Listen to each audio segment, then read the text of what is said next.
E ele contém 10 lições muito básicas. 10 lições, como diz o nosso Valdemar Leal Lucas, sine qua non, né? Para o entendimento das Escrituras. Sine qua non significa sem a qual não é possível entender as Escrituras.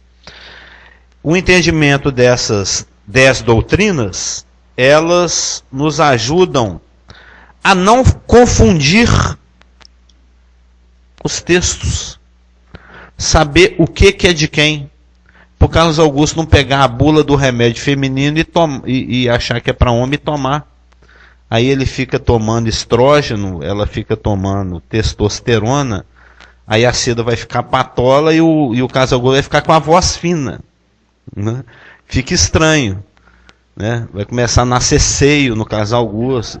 Você vai ficar tomando remédio para mulher, né? Hormônio feminino. Aí a Cida vai falar grosso, vai chegar aqui toda bombada, tal. Fica tomando testosterona. Ou seja, cada um tem a sua prescrição. E esses 10 estudos que o Ciro Scofield aborda no seu pequeno livreto Manejando Bem a Palavra da Verdade, são pequenos 10 estudos que nos ajudam a saber o que é testosterona, o que é estrógeno, o que é para a igreja, o que é para o gentio e o que é para o judeu. Esse foi o nosso primeiro estudo. O estudo do entendimento que existe uma classificação, que Deus trabalha com a humanidade de acordo com essa divisão de grupos. No princípio, Adão, todos os seus descendentes, formaram depois várias nações. Através de Adão, através de Noé, através de Sem, Cã e Jafé, várias nações se formaram. E Deus esperou por um tempo e chamou um homem, Abraão. Desse homem, ele fez uma nação, Israel. Ele, a posteriori, alguns milhares de anos depois, ele se apresentou cumprindo promessas que ele fez para esse povo mesmo, Israel, para esse homem mesmo, Abraão e seus descendentes. Deus se apresentou como o Emanuel, como Deus conosco, como Deus que estaria presente entre os homens, e eles não o reconheceram. Eu até li uma frase interessantíssima no comentário essa semana. Eles cometeram o suicídio nacional quando eles recusaram o Deus conosco, quando eles recusaram o Hamashir ben Davi, quando eles recusaram Jesus Cristo, quando eles recusaram o seu Messias. E isso também já estava profetizado. O Messias, depois de 69 semanas, virá e será morto sem ter nada daquilo que é direito. Lembra do nosso estudo de Daniel 9, 26? Então, judeus e gentios se uniram e crucificaram Jesus Cristo. Isso está lá em Atos 2, no discurso de Pedro de Pentecostes. Os judeus, as suas autoridades, o povo gritando crucifica, Pilatos representando o povo romano, os gentios e judeus se uniram e crucificaram o Messias. Mas isso também Deus já sabia. Deus não é pego de surpresa. O que vai acontecer conosco amanhã, Deus já sabe. Quem vai ser o campeão da Copa de 2014, ele já sabe. Ele já sabe aonde o dedo do Carlos Augusto estará no dia do final da Copa, se no ouvido, se no nariz. Ele sabe tudo, ele sabe o que vai acontecer no ano 1.353.953.814. Ele sabe tudo. Então ele não é pego de surpresa. A gente é meio bobão, a gente sai esbarrando por aí, batendo cabeça. Mas aí é só confiar nele. Eu estava meditando nisso outro dia. Tem duas maneiras da gente fazer as coisas. A gente vai lá, bate a cabeça, você puxa, mas a porta que eu cheguei... A gente vem aqui na terça-feira à noite e fala, achei que tinha culto hoje. E bate aqui a cara no muro. Aqui. Alguma circunstancialidade não permite que o evento ocorra. Ou você pode andar no Espírito, orar a respeito, e o Espírito Santo fala assim, não vai lá não. Você vai perder seu tempo. Vai lá não. Aí você não vou lá não. Aí você não vem... eu usei um exemplo bobo, mas em toda empreitada você pode colocar Deus ou não. Se você tem o discernimento de colocar Deus, aí ele te dá o discernimento das coisas, ele coloca coisas no seu coração, ele te lembra passagens, aí você vai caminhando no Espírito. E desses judeus e gentios que crucificaram Cristo na cruz, ele formou um corpo, a igreja. Então nós temos os judeus, os gentios, e nosso irmão carioca, aí de pastor todo choia. Lá o pessoal fala assim, né? Então nós agora estamos estudando as 7 dispensações. A dispensação é aquele período durante o qual o homem é posto à prova com relação a uma revelação específica da vontade de Deus. E a primeira dispensação foi a dispensação da inocência. E o homem foi colocado à prova numa questão muito simples. Não come daquela árvore. Não coma daquela árvore. E o homem foi lá e comeu daquela árvore. Se foi enganado ou não, se foi a mulher que tu me deste, tá, mas não interessa, o homem comeu. Ele não deveria ter comido. Ainda que a mulher que tu me deste fez a minha cabeça, ainda que a serpente enganou, mas Deus já tinha falado, não come daquela árvore.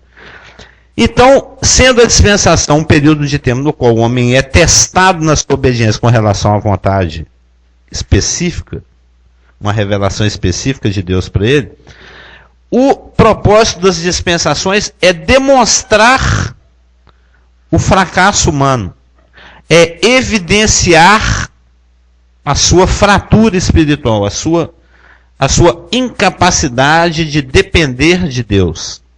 E isso está sendo demonstrado em todas as épocas.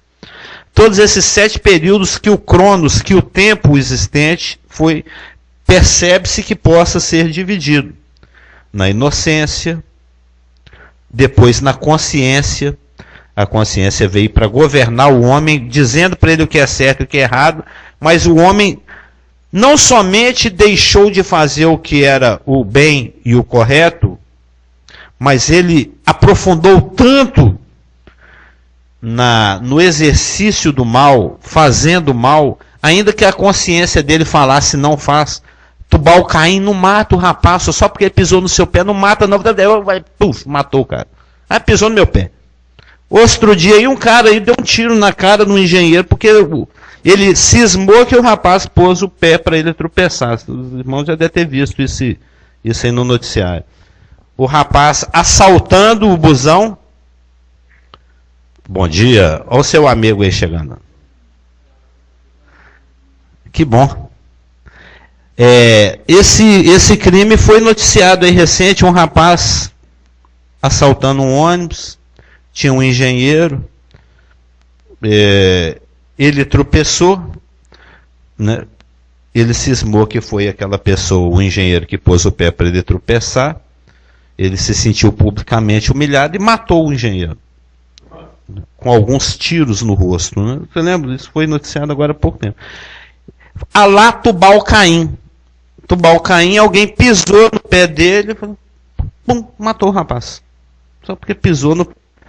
E ele sabia que não deveria matar, ou seja, a consciência dele o acusava. Isso ainda não estava expresso da parte de Deus, porque isso só aconteceu depois do dilúvio.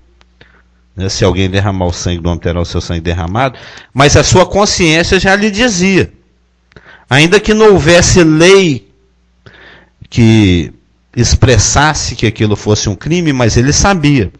Mas porque era o objetivo de Deus nessa dispensação da consciência, demonstrar que a consciência, ainda que ela te dá a percepção, ela não te dá a virtude, a capacidade de execução. E mais uma vez o homem fracassou com relação àquilo que Deus tinha revelado.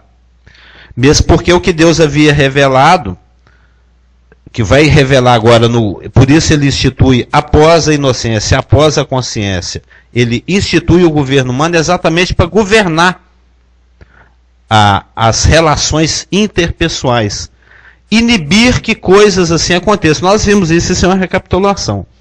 Nós vimos em Romanos 12 ou 14, que o governo é a espada de Deus para punir o mal. Se você está tranquilo, se você está andando na sua faixa, né? Se você não está fazendo ultrapassagem no lugar proibido, não está estacionando no lugar errado, você está tranquilo.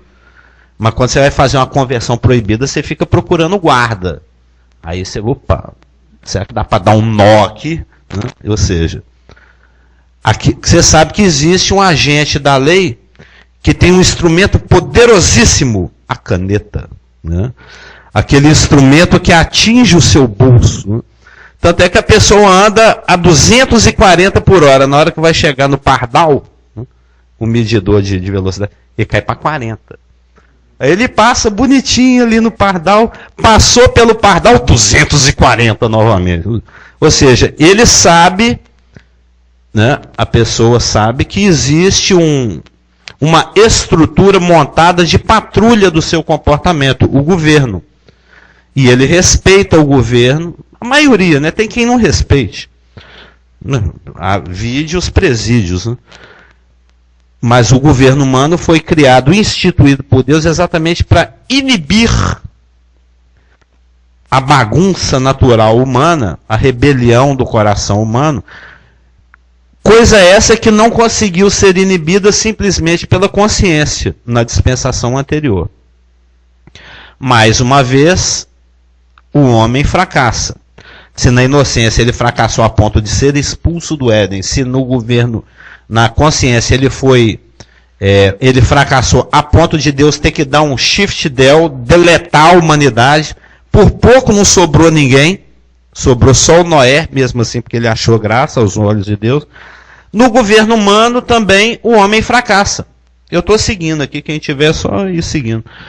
No governo humano, Deus falou, olha, crescer e multiplicar, enchei a terra, esparrama.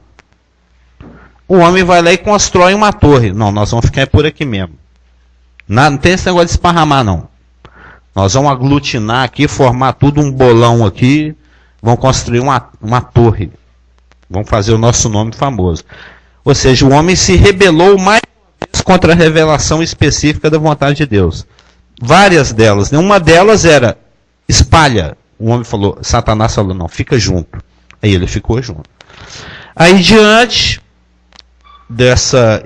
Isso foi liderado pelo Nimrod, tal, todo mundo conhece a história. Diante dessa circunstância, Deus confundiu a linguagem humana. Aquilo que era para ser um portão de acesso a Deus, da ótica satânica, Babel, lembra do Babel? Né? A gente já conversou sobre isso lá no nosso estudo de Apocalipse 17. Aquilo que era para ser um portão de acesso a Deus, essa era a pretensão satânica e humana, se tornou um núcleo de confusão. Porque existe um trocadilho nas palavras, né, do aramaico com o hebraico e do assírio, né, das línguas lá daquela região da Mesopotâmia, com relação a essa palavra. É como se fossem homônimos, né? Palavras que têm o mesmo som, mas têm significados diferentes. Babel pode ser tanto portão de Deus, Babel, El é Deus, como pode ser também confusão. Então aquilo que era para ser pretensamente, humanamente falando, e satanicamente falando, uma forma de chegar até Deus sem precisar de Jesus Cristo, se tornou uma confusão. Aí o rapaz falava assim, Asgnoski, Buruski, ou traduzindo, né, pondo a legenda aqui, apertando a tecla, ô burro, me dá um tijolo, isso? Eu já estou com a massa pronta. Só que confundiu as línguas. Halus bidik. Não vai ter jeito de construir aqui mais não. Desistiu de construir a torre. Aí passaram-se alguns séculos. Deus vê a humanidade está 99% afastada da sua revelação.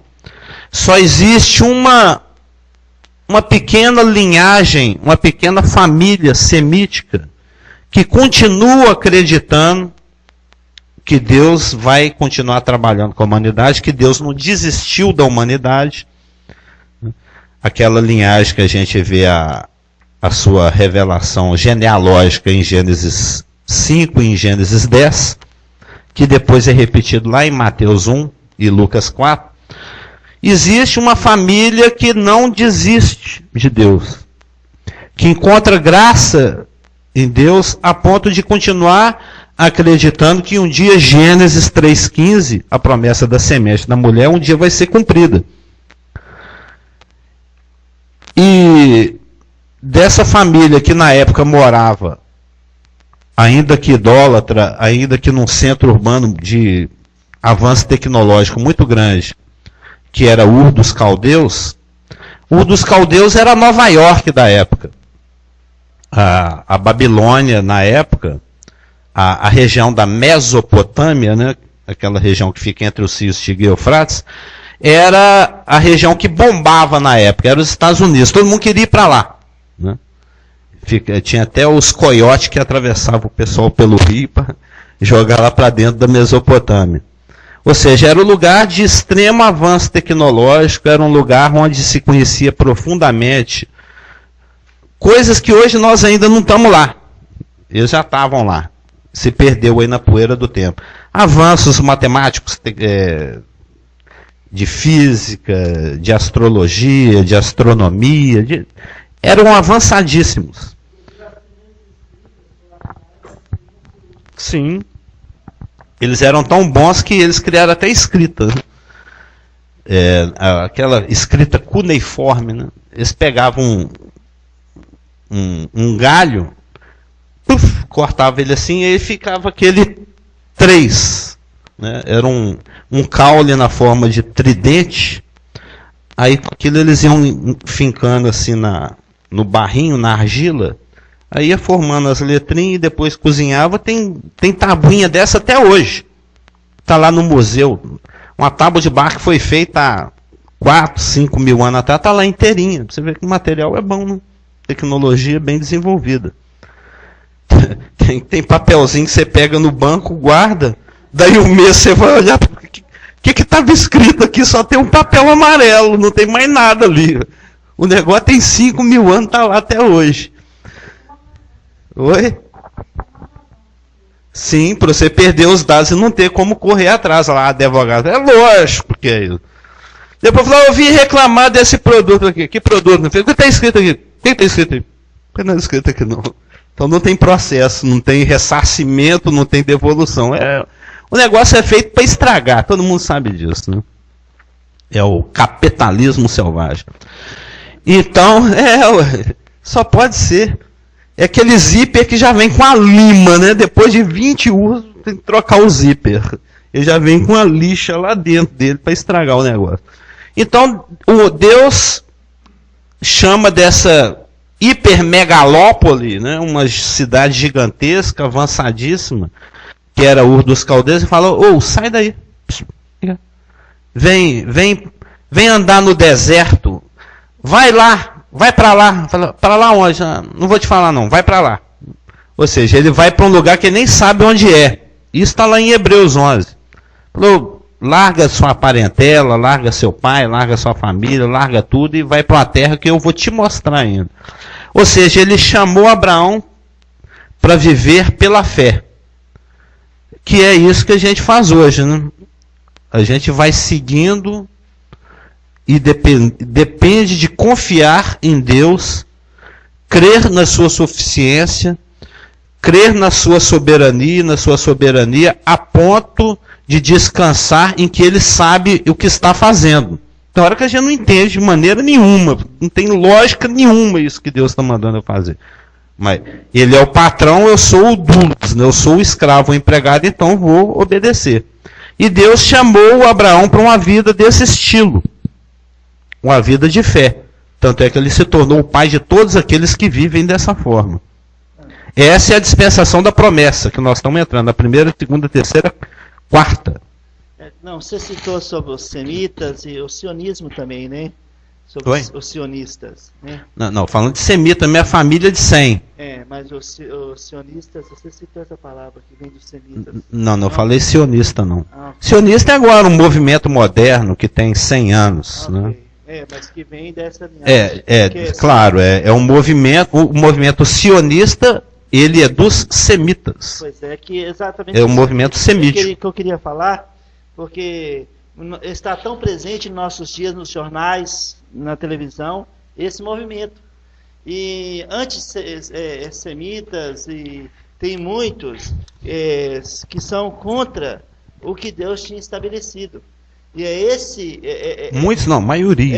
Essa guerra que é espiritual também, né, desde os tempos longínquos, que fala, né? Longe. Tem muito tempo. Minha doutora ali. Então, vem essa perseguição e em nossos dias nós sempre estamos lidando com essas palavras antissemita, né, nos jornais, televisão, é para a gente ficar atento, porque realmente quando nós vemos isso, antissemita, sobre o sionismo, é anti os judeus. É anti-Deus. É anti-judeus e anti-Deus. Claro. Porque os judeus é o povo estabelecido por Deus, e quando a igreja for tirada, Deus voltará a tratar com os judeus, que seja por 7 anos, e as promessas que existem na palavra de Deus vão cumprir com os judeus.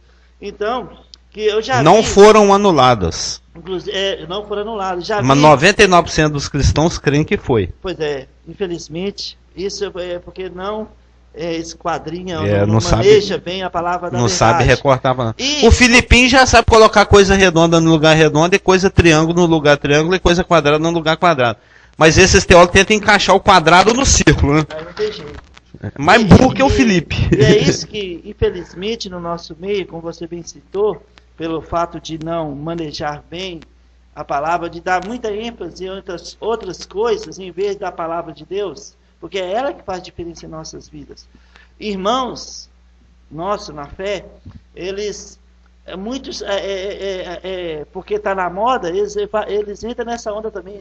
Eu já vi comentários na internet de pessoas que escreveram livros falando que, destacando como antissemita, anti-Deus, contra os princípios elementares. A cristandade em si é antissemita. Pois não, você citou no domingo passado sobre os marronos, em 1500, quando os judeus foram expulsos de Portugal, Espanha, em 1400 e alguma coisa. Então, e acusando os judeus de ter matado Jesus Cristo. Sim. E isso foi um ponto, e isso é antissemitismo. Com certeza. Com certeza é esse ponto.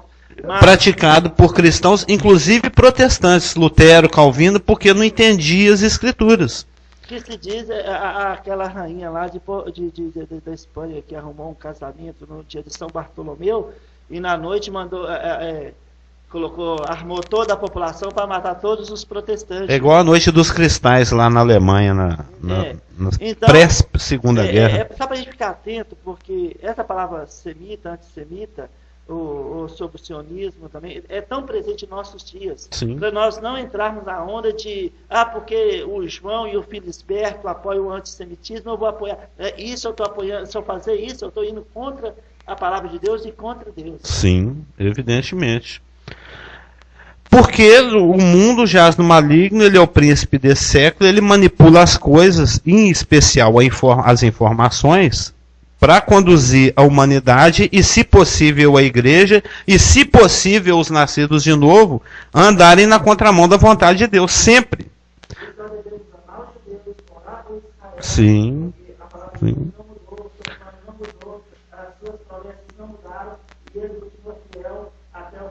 Sim. É assim que a gente tem sido educado já há uns 30 anos. Né? Ao contrário do que se diz na cristandade, que é só uma permissão. É uma teologia criada para ter pretexto. No final tudo é dinheiro, né? Depois que eu matei o judeu, eu falo, nossa, sobrou 1 milhão aqui. Vou ficar com ele. Sempre foi assim através da história. Derreti o judeu lá dentro do forno crematório, o dente de ouro, falava, sobrou esse dente de ouro aqui, eu vou ficar com ele. Até os cabelos eram aproveitados para fazer escova, a gordura que escorria dos crematórios fazia sabão para lavar cavalo, aproveita tudo, é Lavoisier, né? Nada se perde, tudo se transforma. Em relação à população mundial, em 7 bilhões são 15 milhões. É pouquíssimo. Sim.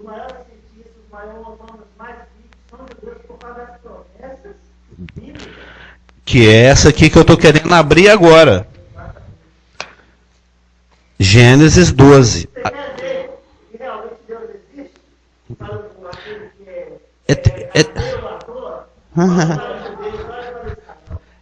Um teólogo falou isso, né? A maior prova da existência de Deus é o judeu.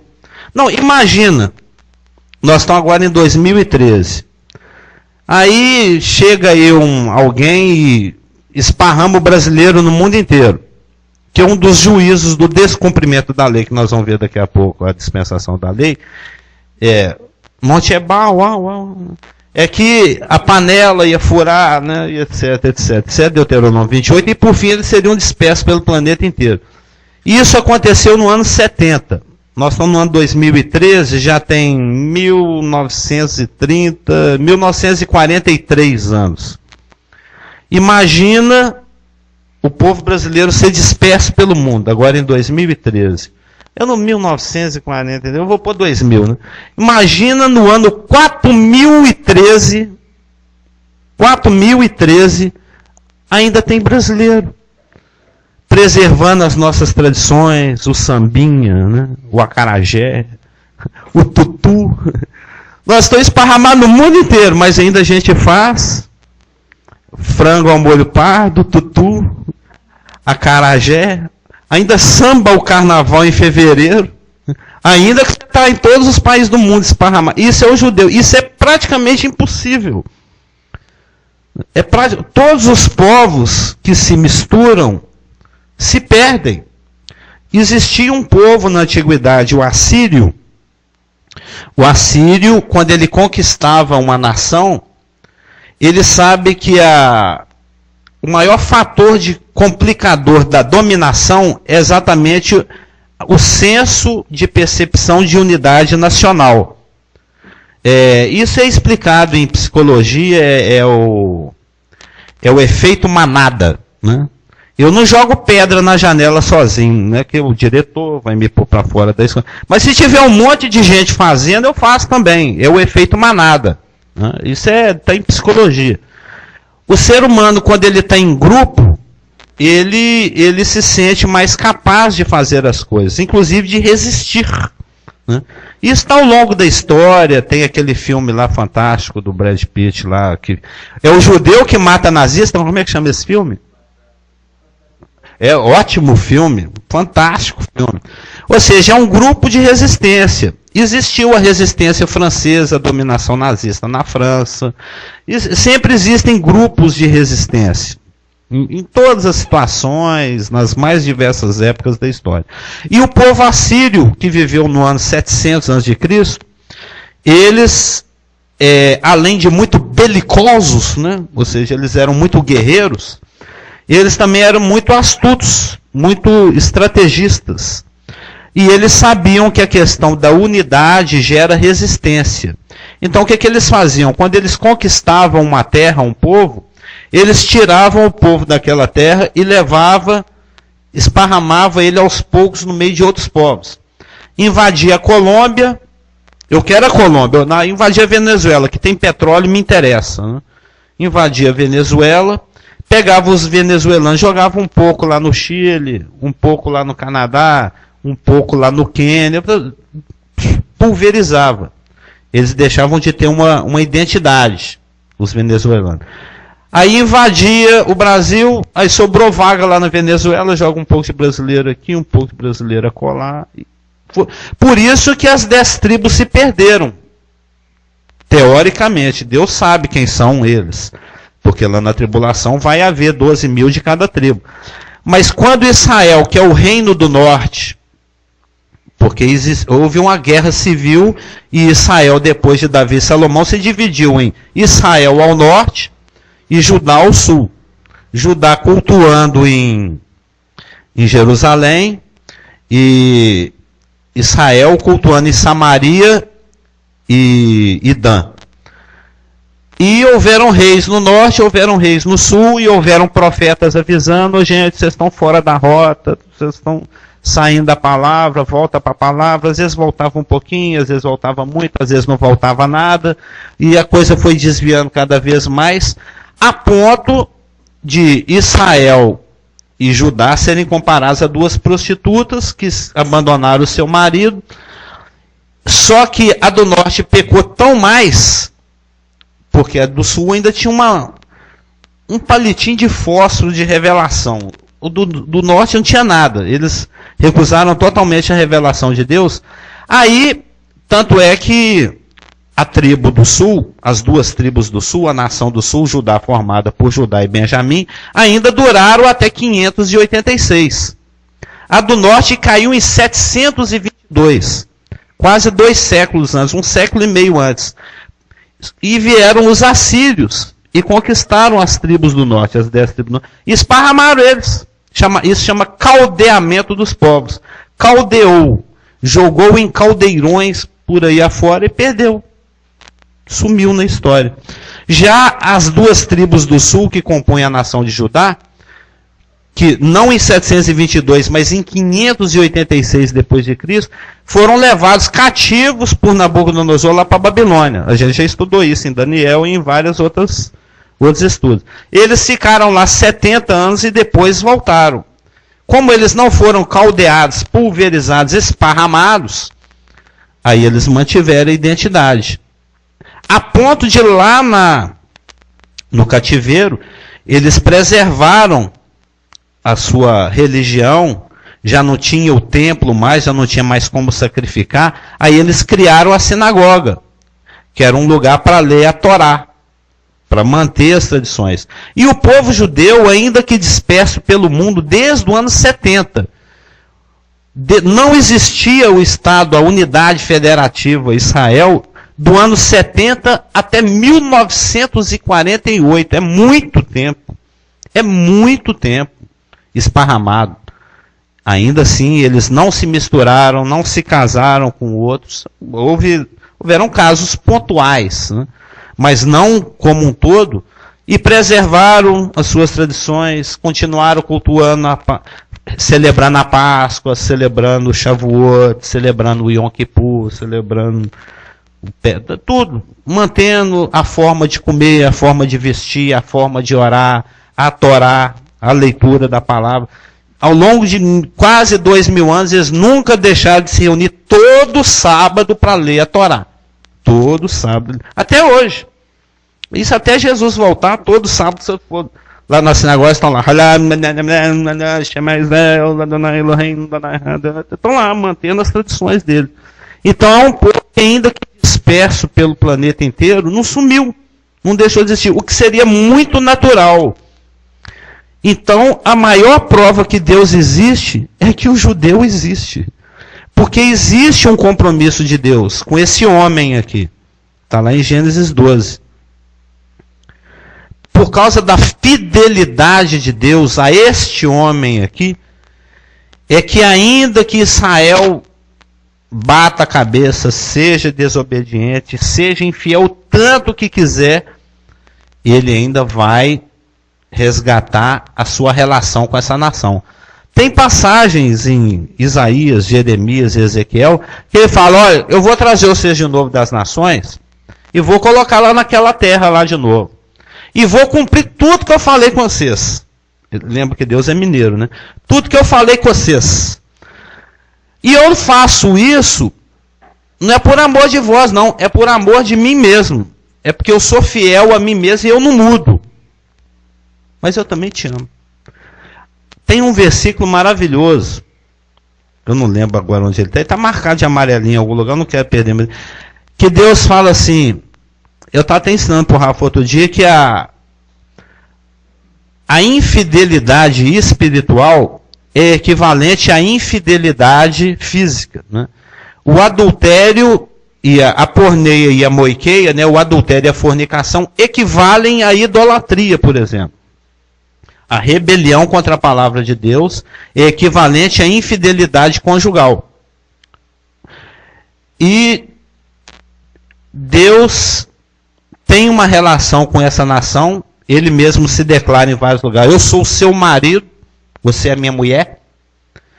E que quando você se prostra perante outros ídolos, outros deuses que não são deuses, É como que uma esposa que esteja deitando com outros homens sem ser o marido. É uma questão de prostituição espiritual. Então tem um versículo maravilhoso que fala: ô Israel, eu sei que você já teve muitos amantes, mas volta para mim. Eu amo você. Eu te quero ainda. Ou seja, o amor de Deus é o resed no hebraico, o ágape no grego, é absolutamente incondicional.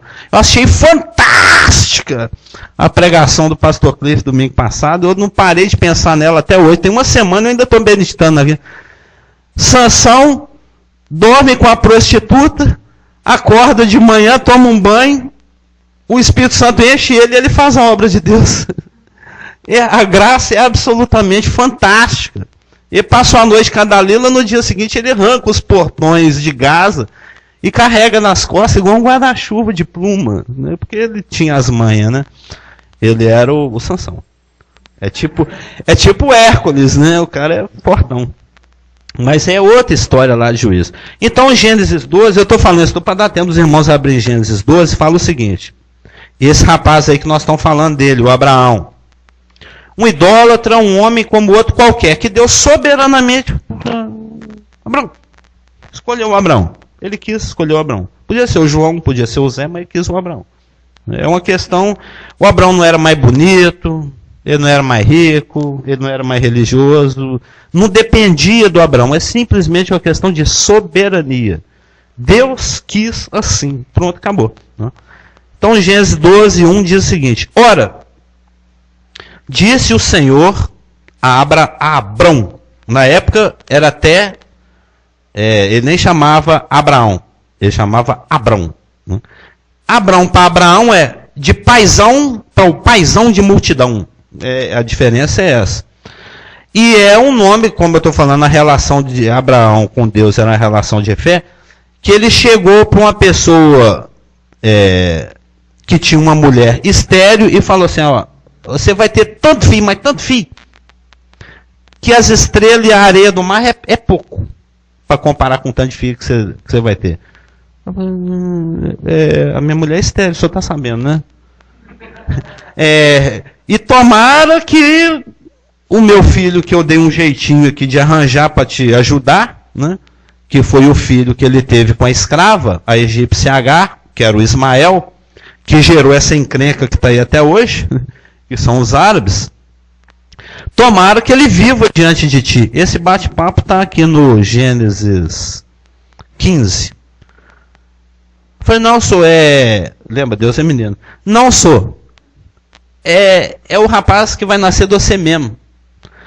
Ele já era amortecido, como diz a palavra. Ou seja, ele tinha disfunção eréctil e na época não existia Viagra.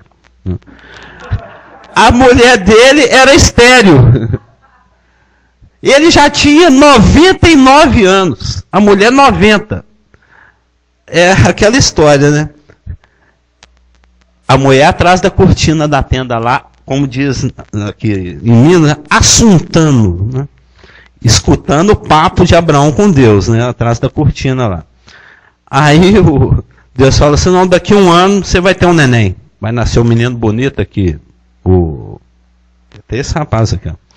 Vai nascer um rapazinho aqui nas suas tendas. A Sara, ela estava escondida atrás da cortina. Ela... Piada, né? Conta outra, Deus, essa foi boa. Essa piada aí foi bacana, né? Eu vou ter neném.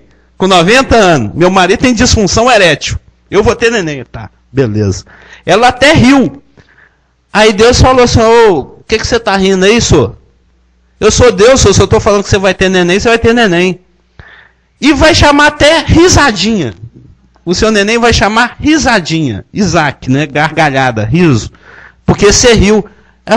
Ela querendo esconder uma informação de um Deus que é onisciente e presciente. Não ri não, senhor. Riu sim. Ri não. Eu estou falando que você riu, porque você riu. Eu sei de tudo, eu sou Deus, eu não enxergo através da cortina, não, se você quiser ele enxerga, mas é porque eu sou onisciente, eu sei que você riu. A mulher, a cara de pau dela, eu não ri não, riu. Então, Deus chama esse homem para viver pela fé. A vida de Abraão foi uma vida de fé em todos os sentidos. Em todos os sentidos. É só o irmão mastigar, remoer, ruminar e meditar. O irmão vê isso. Então, voltando lá em Gênesis 12. Ora, disse o Senhor a Abraão: sai da tua terra, da tua parentela e da casa de teu pai, e vai para a terra que te mostrarei. De ti farei uma grande nação, que é a nação de Israel. E te abençoarei, e engrandecerei o nome. Sê tu uma bênção. Abençoarei os que te abençoarem, e amaldiçoarei os que te amaldiçoarem. Em ti serão benditas todas as famílias da terra. O outro lá é óbvio, né? Do abençoarei e do amaldiçoarei. Isso aí é só pegar a história ou a vida pessoal de cada pessoa que vai contra ou a favor de Israel. A gente vê que isso se cumpre. Isso se cumpre a nível pessoal, a nível nacional, a nível global. Nada, o que Deus fala é imutável. Imutável, absolutamente imutável. E se ele colocou esses parâmetros nunca, jamais, em época nenhuma, vão deixar de funcionar. Mas a cláusula interessante aqui é: em ti serão benditas todas as famílias da terra. O que isso quer dizer? Isso vai ser um próximo estudo nosso aqui do Scofield, que nós estamos estudando um pequeno livreto chamado Manejando Bem a Palavra da Verdade. Nós já vimos judeus, gente e igreja, estão vendo as 7 dispensações. O próximo é os 2 adventos, mas nós também vamos ver os pactos. Existe, porque tudo que foi falado para Abraão aqui em Gênesis 12, em Gênesis 15, em Gênesis 17, em Gênesis 22 ou 23, são promessas, porque a revelação de Deus é sempre progressiva. Ele não fala tudo de uma vez. Ele fala A, aí você dá o passo A, aí ele fala B, aí ele espera a sua resposta em obediência, aí você dá o passo B. Aí ele fala C. Ele não fala assim, A, B, C, D, E, Z. Ah, o quê? Eu não lembro o próximo. Né? Então ele vai revelando a sua vontade progressivamente. À medida que Abraão foi aprofundando o seu relacionamento com Deus, ele foi dando mais revelações nos próximos capítulos aqui, que cobrem décadas, em Gênesis 15, 17, etc. E essas revelações, elas foram acrescentando e detalhando a vontade de Deus para a vida de Abraão, e consequentemente aquela nação que ia se formar, e os detalhes daquilo que Deus tinha para esse homem e para essa nação. Nós estamos aqui dentro da dispensação da promessa. Só existem promessas. E houveram promessas de uma terra, houveram promessas de um governo soberano sobre aqueles que iriam habitar aquela terra. Existem promessas com relação à redenção da situação espiritual daqueles que estariam sobre o governo de Deus naquela terra, e existem promessas com relação à questão da descendência. As promessas relativas à questão da terra, do latifúndio, foram desdobradas, ampliadas e detalhadas uns 500 anos depois, através da pessoa de Moisés, que foi o Pacto Palestino. É um pacto que desdobra, detalha e amplia as questões latifundiárias, as questões de terra. As promessas de terra, de possessão territorial que foram dadas a esse homem. Ele peregrinou numa terra que nem era dele, mas ele confiava que um dia seria. E ele vai ressuscitar daqui a algumas décadas e vai assumir a posse dessa terra. Já tem 4.000 anos que ele está esperando, mas ele vai tomar posse. Ele vai morar lá do lado de Maquipela, né? Lá do lado daquela gruta lá. Ele gosta muito da região de Hebron, então é muito provável que ele more lá. De toda a terra é o lugar onde ele mais ficou, que ele mais preferia ali na região de Hebron. Mais ao sul, zona sul, né? A zona sul ali de Israel. As promessas com relação à terra se desdobraram, foram detalhadas no pacto palestínico, dado através de Moisés 500 anos depois.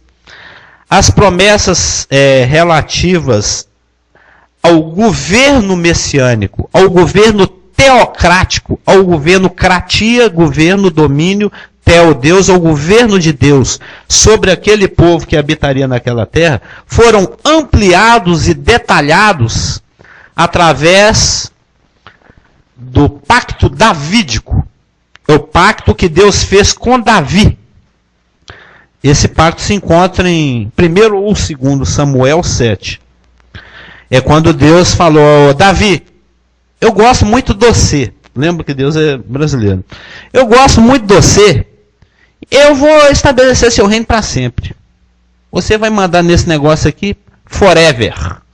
Pelo resto da eternidade, é você que manda nesse trem aqui. Você que manda nesse. E Davi já morreu. Davi viveu há 3.000 anos atrás, mas ele vai ressuscitar e vai governar lá, nessa terra, que vai ser restaurada. Está detalhadíssimo lá em Ezequiel 40 até 48. Até como é que vai fatiar a terra, né? Como é que vão ser até as capitanias hereditárias lá da terra de Israel, porque são divisões horizontais, parece aquela divisão hereditária lá. E vão ser hereditárias, né? Porque são de tribos, Dan, Naftali, etc. São capitanias hereditárias.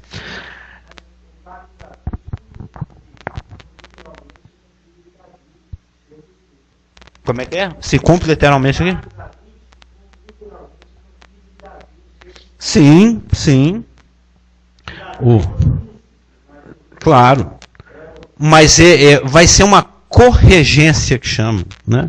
Isso era muito comum na antiguidade. Na época era por uma questão prática. Para que quando o rei morresse, o filho já sabia como é que governa. Então, antigamente, tinham reinos que adotavam a corregência, né? O pai e o filho reinavam juntos. Aliás, no governo da eternidade vai ser uma corregência, né? O trono vai ser do Todo-Poderoso e do Cordeiro. Nós vimos isso em Apocalipse 22.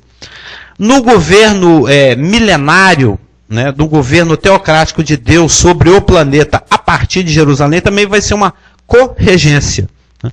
Vai ser o filho de Davi, Jesus Cristo, como rei, e Davi como príncipe corregente, né?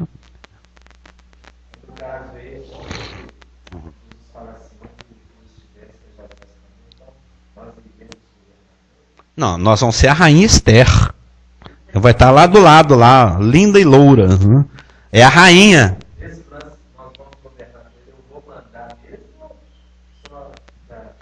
O tanto que uma rainha manda é o que a igreja glorificada vai mandar. É lógico, é uma autoridade delegada. Delegada. Mas é autoridade. Sim. As promessas, de acordo com, acho que Salmo 2, é que o Filho de Deus é que regeria as nações com cetro de ferro. Mas existem promessas da parte de Deus para a igreja. Agora eu não lembro qual das igrejas aqui, se é Éfeso, Esmirna, Pérgamo, Tiatira, Sardes, Filadélfia, Laodiceia, e que é feita uma promessa para ela que, olha, você também vai reger as nações com cetro de ferro.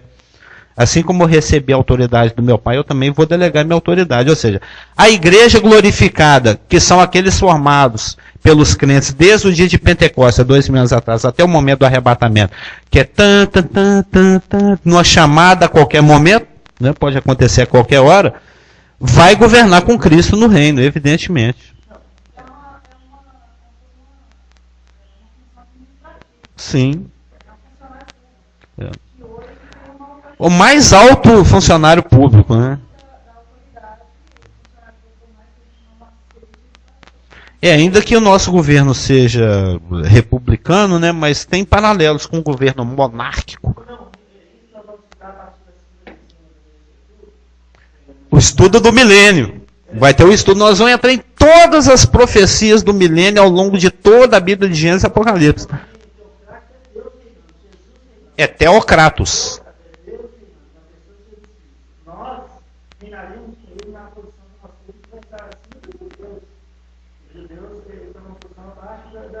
Eles são súditos, nós somos a mulher, né?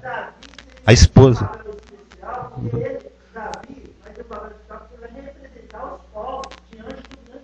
Sim. Nós vamos ver isso tudo em detalhe, viu, Rafa? Teocratos. Jesus Cristo, o Deus de Deus, que é filho de Davi. Sim.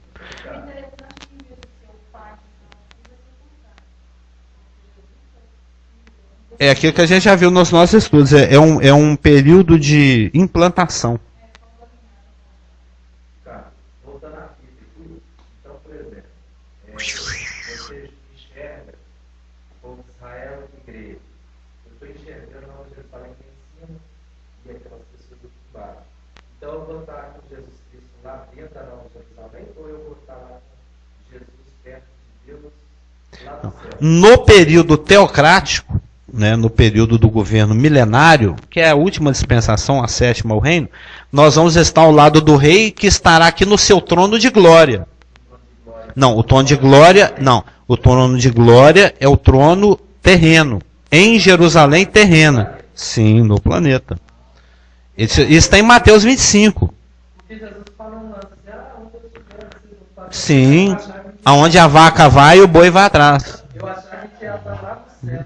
Não, nós estaremos no céu no período tribulacional, os 7 anos da 70ª semana, descemos com ele, acompanhamos aquela história do cavalinho com a mancha na testa, viemos com ele Apocalipse 19 na sua parúzia, Apocalipse, Epifaneia no final da tribulação, ficamos com ele aqui os 1000 anos do governo teocrático, o céu e terra passa, estaremos com ele no seu julgamento do trono branco, seremos co-juízes, existe essa palavra? Juízes auxiliares. E depois na Nova Jerusalém, sim, aí vocês vão morar lá na nossa morada lá eterna, etc. Mas então, só para acabar de fechar, as promessas de Deus a Abraão se desdobram e são detalhadas com relação à terra no pacto mosaico, com relação ao governo teocrático no pacto davídico que ele fez com Davi, com relação à redenção da situação espiritual no novo pacto conforme Jeremias 31, e com relação ao descendente, é o que lá nos nossos estudos, o Rafa e eu convencionamos como D1, D2 e D3. D1 é a descendência física, ou seja, aqueles que têm o DNA de Abraão, né, são os seus descendentes físicos. Tem o D2, que é a descendência espiritual, que pode ser tanto judeu como qualquer outro não judeu de qualquer nação, que é aquele que crê como Abraão crê, é a descendência espiritual. E existe o D3, que é o descendente com artigo definido masculino singular gigante, o descendente, que é Jesus Cristo, em o qual todas as famílias da terra serão benditas. E por ser representante, descendente e estando no lombo de Abraão, é como se fora em Abraão que todas as famílias da terra serão benditas. Amém?